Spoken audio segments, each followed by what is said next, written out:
हरे कृष्णा जय श्री हरि। ओम नमो भगवते वासुदेवाय नमः। तो प्रिय भक्तजनों, आज हम श्रवण करेंगे वैशाख मास के 11वें अध्याय का। इसमें श्रवण है वैशाख महात्म्य के प्रसंग में राजा महिरथ की कथा और यम ब्राह्मण संवाद का उपसंहार। और यदि आपने हमारे पहले के 10 अध्यायों का श्रवण नहीं किया है तो प्लीज हमारे चैनल पर जाकर उनका भी श्रवण कीजिए। तो आइए श्रवण करते हैं। दूत बोले, हे राजन, पापी पुरुष अपने कर्मों का ही फल भोगते हुए भयंकर नरक में क्यों पकाए जाते हैं? जिन्होंने दान, होम अथवा पुण्य तीर्थ में स्नान नहीं किया है, मनुष्यों का उपकार तथा कोई उत्तम पुण्य नहीं किया है, यज्ञ, तपस्या और प्रसन्नता पूर्वक भगवान के नामों का जप नहीं किया है, वे ही परम लोक में आने पर घोर नरक में पाए जाते हैं। जिनका सील स्वभाव दूषित है, जो दुराचारी व्यवहार में निंदित, दूसरों की बुराई करने वाले एवं पापी हैं, वे ही नरकों में पड़े हैं। जो पापी अपने मर्द भेदों वचनों से दूसरों का हृदय विदीर्ण कर डालते हैं तथा जो पराई स्त्रियों के साथ विहार करते हैं, वे नरकों में पाए जाते हैं। महाभाग भूपाल, आओ अब भगवान के धाम को चलें। तुम पुण्यवान हो, अतः अब तुम्हारा यहाँ ठहरना उचित नहीं है। राजा ने कहा, हे विष्णु दूतगण, यदि मैं पुण्य आत्मा हूँ तो इस महाभयंकर यातना का मार्ग में कैसे लाया गया? मैंने कौन सा पाप किया है तथा किस पुण्य के प्रभाव से मैं विष्णु धाम को जाऊंगा? आप लोग मेरे इस संशय का निवारण करें।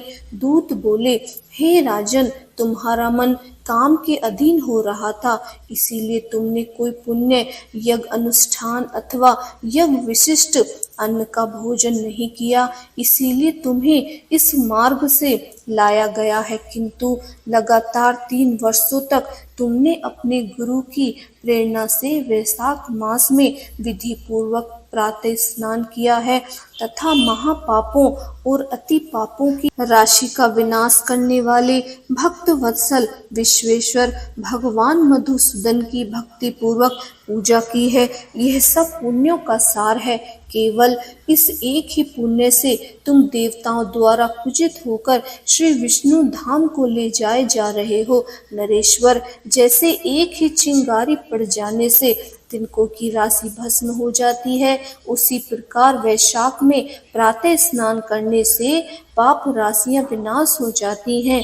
जो वैशाख में शास्त्रोक्त नियमों से युक्त होकर स्नान करता है, वह हरि भक्त पुरुष अतीत पापों के समूह से छुटकारा पाकर विशुद्ध पद को प्राप्त होता है।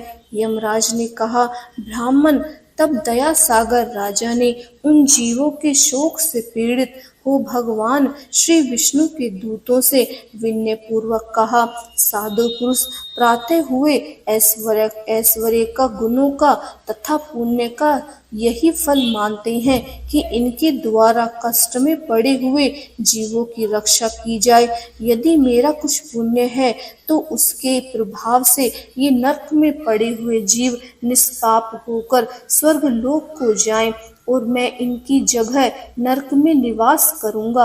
राजा के ऐसे वचन सुनकर श्री विष्णु के मनोहर दूत उनके सत्य और उदारता विचार करते हुए इस प्रकार बोले, हे राजन, इस दया रूपी धर्म के अनुष्ठान से तुम्हारे संचित धर्म की विशेष वृद्धि हुई है। तुमने वैशाख मास में जो स्नान, दान, तप, होम तथा जप किया है, देव पूजन आदि कर्म किए हैं, वे अक्षत फल देने वाले हो गए हैं। जो वैशाख मास में स्नान दान करके भगवान का पूजन करता है, वह सब मनोकामनाओं को प्राप्त होकर श्री विष्णु धाम को प्राप्त होता है। एक और तप, दान और यज्ञ आदि की शुभ कामनाएं और एक और विधि पूर्वक आसन में लगा हुआ वैशाख मास का व्रत हो तो यह वैशाख मास ही महान है। हे राजन, वैशाख मास के एक दिन का भी पुण्य है वह तुम्हारे लिए सब दानों से बढ़कर है। दया के समान धर्म, दया के समान तप, दया के समान दान और दया के समान कोई मित्र नहीं है।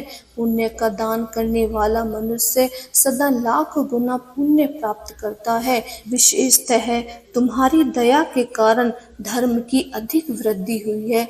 जो मनुष्य दुखित प्राणियों का दुखों से उद्धार करते हैं वही संसार में पुण्य आत्मा है। उसे भगवान नारायण के अंश से उत्पन्न समझना चाहिए। वीर, वैशाख मास की पूर्णिमा को तीर्थ में जाकर जो तुमने सब पापों का नाश करने वाला स्नान, दान आदि पुण्य किया है उसे विधिवत भगवान श्री हरि को साक्षी बनाकर 3 बार प्रतिज्ञा करके इन पापियों के लिए दान कर दो, जिससे ये नरक से निकलकर स्वर्ग को चले जाएं। हमारा तो ऐसा विश्वास है कि पीड़ित जंतुओं को शांति प्रदान करने से जो आनंद मिलता है उसे मनुष्य स्वर्ग और मोक्ष में भी नहीं पा सकता। सौम्य, तुम्हारी बुद्धि दया एवं दान में दृढ़ है, इसे देखकर हम लोगों को भी उत्साह होता है। हे राजन, यदि तुम्हें अच्छा जान पड़े तो अब बिना विलंब किए इन्हें वह पुण्य प्रदान करो जो नरक यातनाओं के दुखों को दग्ध करने वाला है। विष्णु दूतों के यूं कहने पर दयालु राजा महिरथ ने भगवान गदाधर को साक्षी बनाकर 3 बार प्रतिज्ञा पूर्ण संकल्प करके उन पापियों के लिए अपना पुण्य अर्पण किया। वैशाख मास के एक दिन के ही पुण्य दान का करने पर वे सभी जीव यम यातनाओं के दुख से मुक्त हो गए। फिर अत्यंत हर्ष में भरकर वे श्रेष्ठ विमान पर आरूढ़ हुए और राजा की प्रशंसा करते हुए उन्हें प्रणाम करके स्वर्गलोक में चले गए।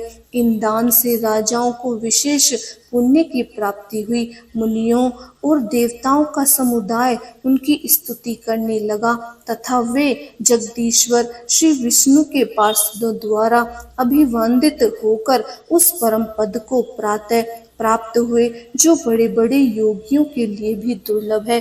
द्विजश्रेष्ठ, यह वैशाख मास और पूर्णिमा का कुछ महात्म्य यहाँ थोड़े में बतलाया गया है।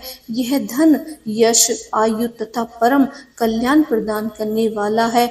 इतना ही नहीं, इससे स्वर्ग तथा लक्ष्मी की भी प्राप्ति होती है। यह प्रसंग महात्म्य अनंत करण को शुद्ध करने वाला और पापियों को धो डालने वाला है। हे माधव मास का यह महात्म्य भगवान माधव को अत्यंत प्रिय है। हे राजा, महारथी का चरित्र और हम दोनों का मनोरथ संभाव सुनने, पढ़ने तथा विधि पूर्वक अनुमोदन करने से मनुष्य को भगवान की भक्ति प्राप्त होती है, जिससे समस्त कलेशों का नाश हो जाता है। सूत जी कहते हैं, धर्मराज की यह बात सुनकर वह ब्राह्मण उन्हें प्रणाम करके चला गया। उसने भूतल पर प्रतिवर्ष स्वयं को वैशाख स्नान की विधि का पालन किया और दूसरों से भी कराया। यह ब्राह्मण और यम का संवाद मैंने आप लोगों से वैशाख मास के पुण्य में स्नान के प्रसंग में सुनाया है। जो एकाचित होकर वैशाख मास के महात्म्य का सेवन करता है वह सब पापों से मुक्त होकर श्री हरि के परम पद को प्राप्त होता है। तो बोलिए विष्णु भगवान की जय। अध्याय समाप्त।